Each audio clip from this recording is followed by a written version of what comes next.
জামাত ইসলামী মনোনীত এমপি পদপ্রার্থী অনেক মানুষ থাকার কথা আমি জানি এবং আমারও সন্ধ্যা পর্যন্ত থাকার কথা, মানে ইফতার পর্যন্ত থাকার কথা, এটাই ছিল। এখন সব কথা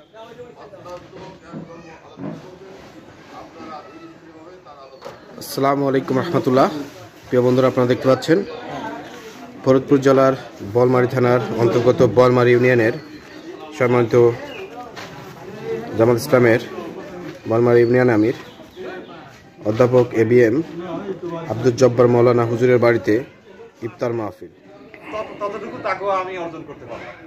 এখন রোজা যে উদ্দেশ্যে তাকওয়া যে উদ্দেশ্যে আল্লাহ রাব্বুল আলামিন তাকওয়ার জন্য রোজা দিলেন, এই তাকওয়া আমি কতটুকু অর্জন করতে পারলাম সেটা তো তার জন্য আমি নিজেই না। কোরআনের আয়াতে একটি ফরজ, এই মাসে একটি নফলের সমতুল্য। এই মাসের প্রত্যেকটা আমলকে মানে সওয়াবকে 70 গুণ 7 থেকে 700 গুণ পর্যন্ত বাড়িয়ে দেওয়া হয়। এই কথা আপনারা জানেন না সবাই? এই যে এত মর্যাদা ফজিলতের মূল কারণটা কি? কোরআনের কারণে। কোরআন নাজিল হয়েছে এই মাসে, এই কারণে এই মাসের মর্যাদা তো বাড়িয়ে দেওয়া হয়েছে। কোরআনের কারণে এক রাত্রের মর্যাদা বেশি, ওই রাত্রের কারণে পুরো মাসের মর্যাদা বেশি।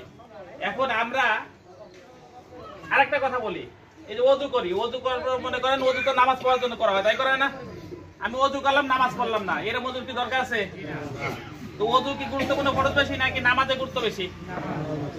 ওযু করলাম ঠিকই, নামাজ পড়লাম না, তাহলে এই ওযুর কোনো ভ্যালু আছে? এখন রমজান মাসে রোজা রাখলাম,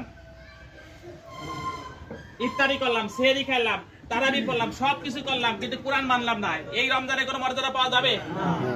এখন বলেন তো, আমরা কি কোরআন মানি? আমরা মানি আংশিক। আংশিক মানে তো পার পাওয়া যাবে না, কারণ আংশিক মানলে কোরআনের স্পষ্ট বক্তব্য হলো আফাতুমিনুনা বিবাদিল কিতাব ওয়া তাকফুরুনা বিবাদ। এটা আপনাদের অনেকবার শুনছেন, অনেকে জানেন না। এটা দুনিয়া লাঞ্ছিত হবে, আখিরাতে শাস্তি পাওয়া লাগবে যদি আংশিক মানে আমরা যা করছি। এখন বাঁচার উপায়টা কি? আমাদের এই যে শাস্তি হবে কোরআন না মানার অপরাধে, এর থেকে বাঁচার উপায়টা কি? বাঁচার উপায় হলো একটাই, সেটা হলো কোরআনের আইন কায়েমের জন্য ময়দানে কাজ করা লাগবে নাকি? কোরআনের আইন কায়েমের দাওয়াত, কোরআনের বিধান সমাজে কায়েমের দাওয়াত। জাগতিক কোনো আইন কানুন থাকবে না, ওটা আমরা মানি না, ওর বিরুদ্ধে কোরআনের আইন কায়েম প্রতিষ্ঠার দাওয়াত, এই দাওয়াতই আমাদের মূল দাওয়াত নাকি? 1 নম্বর কাজ হলো দাওয়াতি কাজ করা। 2 নম্বর কাজ কি? রিপোর্ট লেখা। রিপোর্টের কথা কোরআন আসছে, এই কিতাবাকা কাফা বিনাফসিকা আল-ইয়াউমা আলাইকা হাসিবা। কিয়ামতের মাঠে আল্লাহর কাছে রিপোর্ট পেশ করা লাগবে না? সেই রিপোর্টের প্রস্তুতি হিসাবে জামাত ইসলাম দয়া করে আমাদেরকে সেই প্রস্তুতি নেওয়াচ্ছে। এটা জামাত ইসলাম আমাদের জন্য রহমত স্বরূপ। 3 নম্বর কাজ কি করবি বলেন তো? বৈঠকে বসা। বৈঠকে বসে কি করি আমরা? আচ্ছা, বৈঠকে বসে লাভ কি বলেন তো? কথা বলতে হবে, পরিবারের কথা না বলতে হবে না। আমি তো এখানে বক্তব্য দিতে আসি, রেলওয়ে টিএস প্রোগ্রাম। যদিও দাওয়াতটা ভুল হয়েছে আমাদের, আমি স্বীকার করলাম আমাদের ভুল হয়েছে। 3 নম্বর কাজ কি? বৈঠকে উপস্থিত হওয়া। কি কাজ বলেন তো? বৈঠকে উপস্থিত হয়ে আমরা বৈঠকে কি কোরআন হাদিসের জ্ঞান অর্জন করি না? কিছু শিখি না? জ্ঞান অর্জন করা কি ফরজ। উম্মতে মুহাম্মাদের প্রথম ফরজ যে ইকরা বিসমি রাব্বিকাল্লাযী খালাক, তালাবুল ইলমি ফারিদাতু আলা কুল্লি মুসলিমা মুসলিমা ওয়া ইউআল্লিমুহুমুল কিতাবা হিকমা। এরপরে ওয়াইউযাক্কিহিম, কোরআনে বলা হয়েছে কিতাব শিক্ষা দিয়েছেন রাসূল এবং মানুষদেরকে পরিশুদ্ধ করেছেন। তাহলে 3 নম্বর কাজ কি? বৈঠকে বসা। বৈঠকে বসতে হবে জ্ঞান অর্জন করার জন্য, এটা ফরজ না?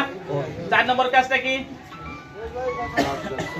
না, দাওয়াতি কাজ তো প্রথম। ইয়ানত দেওয়া। ইয়ানত দেওয়া কি নফল? ফরজ। ইয়ানত দেওয়া ফরজ। কোরআনের আইন কায়েমের জন্য আল্লাহ দুইটা জিনিস চাইছে। কি চাইছে? জান এবং মাল চাইছে। কোরআনের আইন কায়েম করতে হলে কয়টা জিনিস দিতে হবে? তুজাহিদুনা ফি সাবিলিল্লাহি বিআমালিকুম ওয়া আনফুসিকুম। আগে মালের কথা বলা হয়েছে, মাল দেওয়া লাগবে, যেটা আমরা ইয়ানত হিসাবে দেই। আর 5 নম্বরটা কাজ কি? সামাজিক কাজ করা। 5 নম্বর কাজ কি বলতো? কোরআন সুন্নাহ নির্দেশিত প্রত্যেকটা ভালো কাজই আমলের চলে, সামাজিক কাজ। বোঝা গেছে কথা? এই 5টা কাজ কি আমরা করতে পারবো ইনশাআল্লাহ?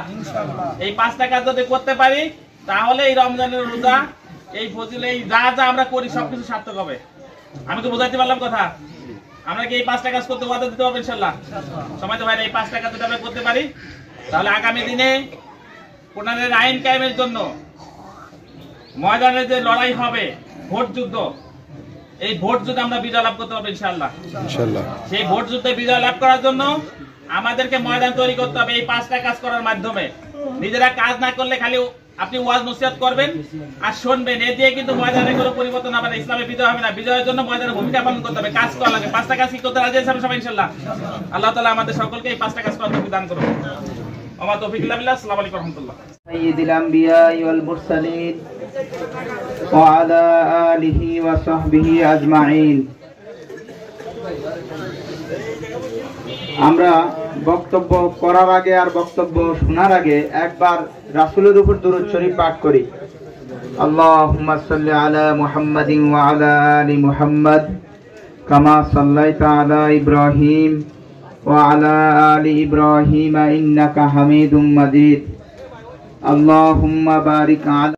পাঞ্জাবি পরি, ইফতার করি, আবার সেহরি খাই, কত কাজ আমরা করি।